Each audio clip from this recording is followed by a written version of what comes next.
Today, we're going to push each of our platforms forward in some exciting and breakthrough ways. So let's get started with iOS. Our new release is iOS 14. Wouldn't it be great if there were a way to organize all of those apps without doing a thing? Well, this year we're doing just that with something called the App Library. It's a new space at the end of your home screen pages that automatically organizes all your apps in one simple and easy to navigate view. So here in App Library, getting to the app I'm looking for is really easy. Up at the top, I have the search field, and I get all my apps organized from A to Z. Now over here on the upper left, I have suggestions. It uses on-device intelligence to show me the apps that I'm likely to need next. And on the right is recently added.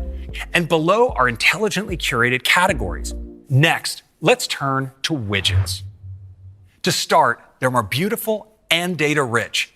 And we're introducing different sizes, so you can choose one that best fits your needs. So check this out. I'm just gonna tap and hold on the weather widget, and I can drag it out of Today View and onto my home screen. And watch, as I move it around, the apps just dance out of the way to make space for my new widget.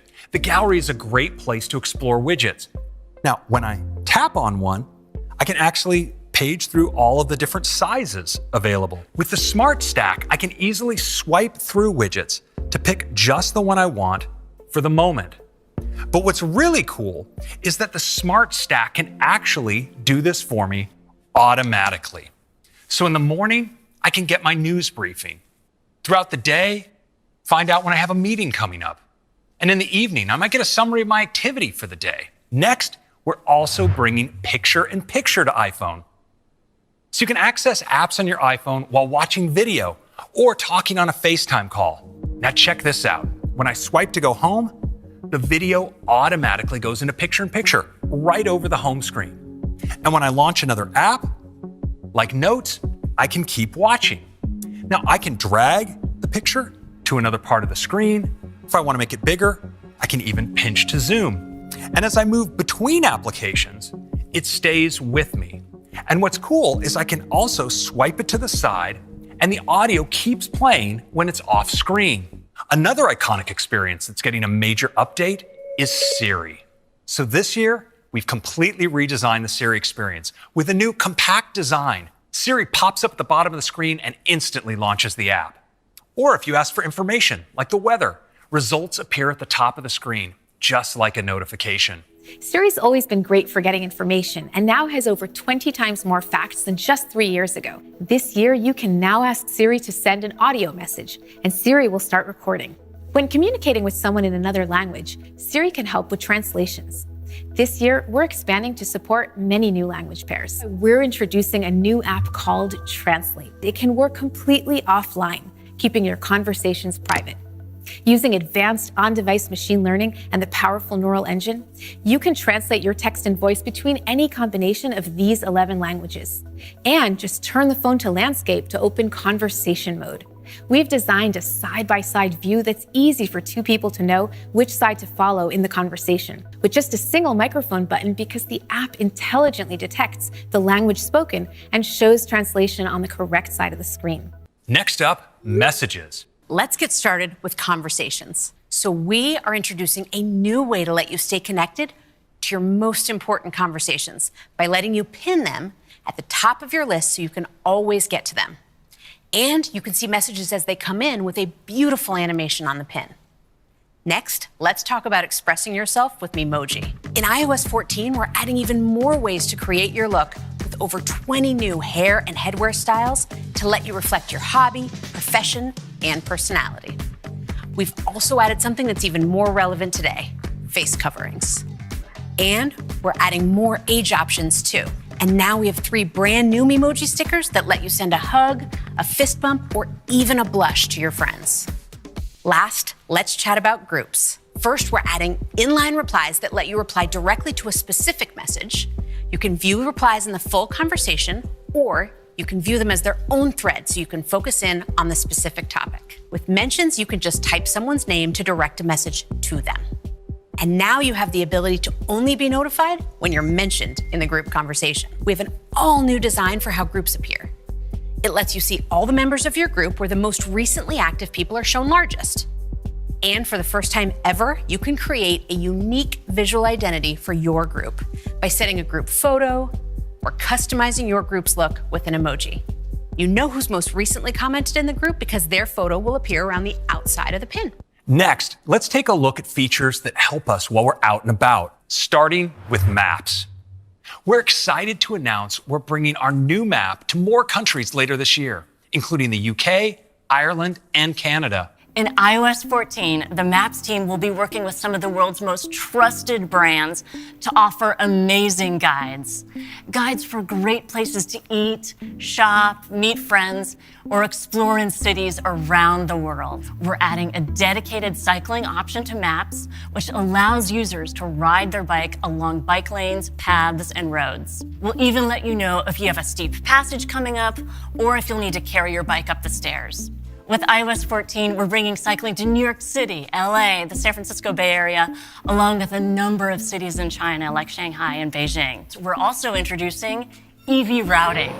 With iOS 14, Maps will track your current charge and factor in things like elevation and weather to automatically add charging stops along your route. We're adding congestion and green zones to Maps to easily see where they are, along with alternate routing options. In addition, drivers in China can securely store their license plate number on their iPhone, and Maps will let them know which days they can enter congested city centers based on that number. And now, on to CarPlay. We have new wallpaper options, and we're adding support for new categories of CarPlay apps: parking, EV charging, and quick food ordering. I'm excited to introduce a digital version of car keys. Now you can leave your keys at home and unlock and start your car with your iPhone. And the very first car to support this will be the new 2021 BMW 5 Series. Digital keys have security benefits. They live in the secure element of your iPhone. And if it goes missing, you can turn off your keys remotely via iCloud. And you can share from wherever you are with iMessage. Now, let's turn to the App Store. An app clip is a small part of an app. It's light and fast and easy to discover, so you can quickly get what you need right when you need it. They start with this card, which quickly pops up, and with just a tap, you can launch the app clip. The best way to discover app clips will be with a new Apple-designed app clip code. So when you see one, you'll know that there's an app clip waiting for you. They incorporate both a visual code and NFC, so you tap on them or scan them with the camera to bring up an app clip. And that's iOS 14. Let's take a look at some of the enhancements to iPadOS. The first thing that you'll notice are the same redesigned widgets that you saw in iOS 14. And this year, we're making it even easier to browse and organize your photos with an all-new sidebar. With just a tap of this button, I can reveal the sidebar with all the core functionality of the app in a single location. I can easily drag a photo to the sidebar and then just drop it to add it to an album. We've brought this sidebar to many apps across iPadOS. We've also streamlined the toolbars, adding new drop-down menus that consolidate functions into a single, easy-to-access button. The sidebar in Music makes it easy to move between views. I can quickly jump between the new Listen Now and my playlists. And once I start playing a song, I can bring up the brand new full-screen player where I can see rich album art, transport controls, and lyrics all in one single view. The new compact Siri design that you heard about in iOS 14 is especially useful on iPad. Results appear at the bottom right corner, allowing you to easily reference the app while using Siri. Now an incoming call is presented with a compact notification that doesn't take you out of context. And you can simply tap to answer or flick it away to dismiss. So we've redesigned search with a new compact design. You can start a search from anywhere, like the home screen or over any app. And search now makes navigating to your favorite websites just as easy as launching an app. Just type a few letters and the top hit will take you right to Safari. Our customers tell us that once they have an Apple Pencil in their hand, they don't want to put it away. So this year we're bringing Scribble to iPad. So you can handwrite into any text field and it will automatically be converted to text. Next, let's talk about AirPods. We have some amazing updates coming to AirPods. Starting with automatic switching. AirPods will now seamlessly move between your devices without you having to manually switch them. We also have an exciting new feature coming to AirPods Pro, spatial audio. By applying directional audio filters and subtly adjusting the frequencies each ear receives, we can place sounds virtually anywhere in space, creating an immersive surround sound experience. Spatial audio for AirPods Pro will work with content encoded in 5.1, 7.1, and even Dolby Atmos. Until today, an app could appear in only one spot at a time on a watch face. In watchOS 7, developers can enable multiple complications, making even more richly personal watch faces. We're also bringing rich complications to more faces, including a fresh chronograph face with an integrated tachymeter, and an updated extra-large face with a huge rich complication right in the center. And configuring watch faces has been redesigned so you can easily select which information you'd like to see. We're introducing face sharing. You'll be able to discover curated faces with third-party apps on the App Store, or discover a new favorite watch face right on a website, or receive watch faces directly from friends and family. And now in watchOS, just like in iOS 14, you can get cycling directions. The workout app uses algorithms that are smartly tuned to track all aspects of your training. And in watchOS 7, we're adding dance. watchOS 7 also tracks accurate calories for core training, those exercises for your abs and back. Functional strength training, a workout type that helps you get stronger and move better for everyday activities. And also cool downs. Of course, you can track your progress for any of these new workouts inside the Activity app on iPhone, which is completely redesigned in watchOS 7. The app is getting a new name as well. Fitness. And we're going to be adding even more capabilities this year in watchOS 7. Tracking your sleep. That starts with choosing not only when you would like to wake up in the morning, but also when you'd like to go to bed. So we are offering Wind Down. It can help you get to bed on time by minimizing distractions and creating a personalized routine. Once it's time for bed, your screen will dim and your watch will go into sleep mode, which looks like this. The screen will be off during time in bed, so it won't bother you, and a tap displays this simple face. When it's time to wake up, you have a selection of gentle and effective alarm sounds or a silent taptic-only wake-up alarm so you don't disturb your partner. Once you're up, you'll see a friendly greeting easing you into the day. Apple Watch tracks your sleep using a machine learning model that senses your motion and even interprets the micro movements caused by the rise and fall of your breath. There's an updated sleep section in the Health app, including a view of your trends over time. Sleep schedules, wind down, and sleep mode are also available on iPhone without a watch in iOS 14. In watchOS 7, Apple Watch is the first watch to deliver automatic detection when you start washing your hands and sensing of how long you actually wash. Privacy matters now more than ever. One thing we hear a lot with signing with Apple is that people wish they could convert their existing accounts to use it. When you upgrade, you get the ease of use and built-in security of signing with Apple while keeping the account that you already have. This year, we're continuing to give you even more control. In addition to the option of sharing your precise location, you'll have the option to only share your approximate location with apps. We're also making changes for mic and camera, so you always know when you're recording. In addition to requiring your permission this year, we're adding more visibility for current or recent mic or camera use. So if an app uses either one, we'll indicate that in the status bar. So moving forward, App Store policy will require apps to ask before tracking you across apps and websites owned by other companies. We're going to require each developer to self-report their practices. We'll show you what they tell us. You can see if a developer is collecting a little bit of data on you or a lot of data, or if they're sharing data with other companies to track you, and much more. We're going to put this information on product pages in the App Store. So for each app, you can see highlights of their privacy information before you download it. Now, let's talk about some big changes coming to macOS. Our next release of macOS is macOS Big Sur. Let's start with the dock.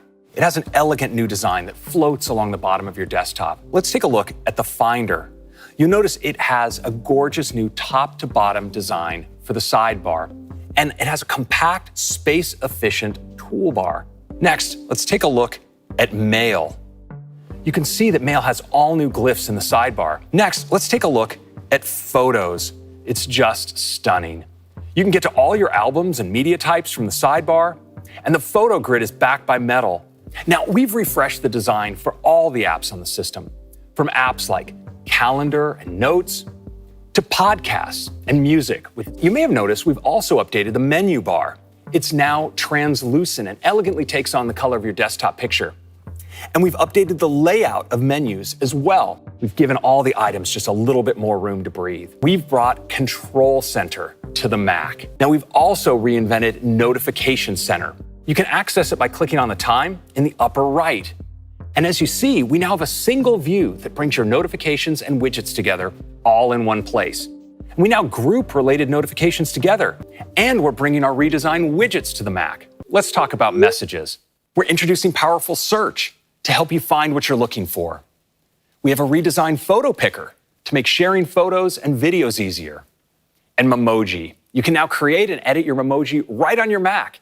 Messages Effects helps you celebrate special moments and get your point across. And you're also getting pin conversations that are synced across devices so you can always get to them, along with new groups enhancements. Next up, Maps. To start, Maps features a stunning new design. And for the first time on the Mac, Favorites. You can now create your own guides of all the places you want to visit right on your Mac. In addition to monitoring unwanted tracking, Safari now also securely monitors your saved passwords. We're adding support for the Web Extensions API, so developers can easily bring over extensions that they built for other browsers. In Safari, you choose which sites each extension can work with. And you can even give them access just for the day, just for the website, or all the time. We have a whole slew of new features this year, from a customizable start page to redesigned tabs that are more elegant and powerful, and native translation capabilities built right into Safari. Today, we're going to tell you about some really big changes, how we're going to take the Mac to a whole new level. Today is the day we're announcing that the Mac is transitioning to our own Apple Silicon. So of course, when we updated our apps for Big Sur, we built everything as native for Apple Silicon. Microsoft is hard at work on Office for the Mac. And we've been working with Adobe on their flagship Creative Cloud, and many of their apps are already up and running great. We expect to ship our first Mac with Apple Silicon by the end of this year, and we expect the transition to take about 2 years. We plan to continue to support and release new versions of macOS for Intel-based Macs for years to come. In fact, we have some new Intel-based Macs in the pipeline that we're really excited about. Our OS releases will be available as developer betas today, and each of them will have a public beta, including watchOS for the very first time starting next month. And all of this great software will be available to our customers this fall. Thanks to you all for joining us. This has been such a big day, and it's only the beginning of a huge week to come. So let's have a great WWDC.